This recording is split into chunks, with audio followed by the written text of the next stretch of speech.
고린도후서. 사도 바울은 3차 선교여행 도중 마케도냐에서 고린도후서를 씁니다.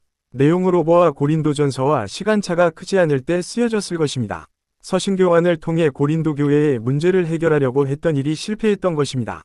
이 때문에 사도 바울은 편지에서 원래 그들을 방문하고자 하는 계획을 세웠었다고 밝힙니다.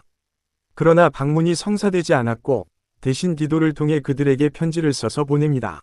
디도가 그들에게 전달한 이 서신은 신약 성경에는 없는 것으로 내가 편지로 너희를 근심하게 한 것이라는 7장 8절의 표현 때문에 근심의 편지 또는 비통한 편지라고 불립니다. 그 편지에서 제시한 해결책이나 요구사항들을 교회가 깊게 받아들였다는 소식을 디도로부터 전해받은 사도 바울은 기쁨을 전함과 동시에 자신이 교회에 대해 안도하고 있음을 알리기 위해 고린도후서를 쓰게 됩니다. 또한 예루살렘의 유대 기독교인들을 돕기 위한 모금 참여를 독려하며 자신을 대적하는 소수의 무리를 향해 자신의 사도적 권위를 변호하기 위한 목적도 포함되어 있습니다. 고린도후서는 서신 자체가 독특하고 뛰어난 문학 작품이라고 할 수 있습니다. 서신의 경지를 뛰어넘어 마음을 진솔하게 털어놓은 이야기로서의 독백이라 볼 수 있습니다. 고린도 교인들을 향해 자신의 마음을 희석되지 않은 언어로 토로하고 있다는 특징이 있습니다. 자신의 의도를 오해하는 그들을 향해 가슴 아픔을 표현하며 그들 간의 다툼을 일으키는 이들을 흑평하기도 하며 자신의 개인적 고통을 통해 경험하는 하나님의 축복과 성숙하게 하심을 찬양하기도 합니다.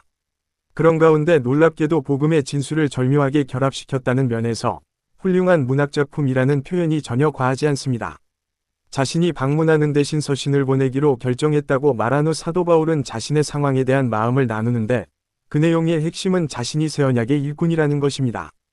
구약에서 약속된 새 언약을 논하는 것이 고린도 교회가 직면하고 있는 문제를 다루는 데 있어 적절하다고 판단한 것입니다. 새 언약의 핵심은 돌판에 새겨진 외적인 율법이 아니라 그들의 마음에 새겨진 하나님의 법이며 그들 가운데 거하시는 성령입니다. 그 결과 사도 바울을 포함한 하나님의 일꾼들은 그리스도의 향기가 되는 것입니다. 그는 더 이상 옛 언약은 유효하지 않다고 말하며 새 언약의 영광을 논하면서 복음에 대한 가르침을 더합니다. 보이는 것과 보이지 않는 것이라는 차이가 옛 언약과 새 언약의 가장 커다란 차이일 것입니다. 지금이나 그때나 사람들은 보이는 것에 관심이 더 많습니다.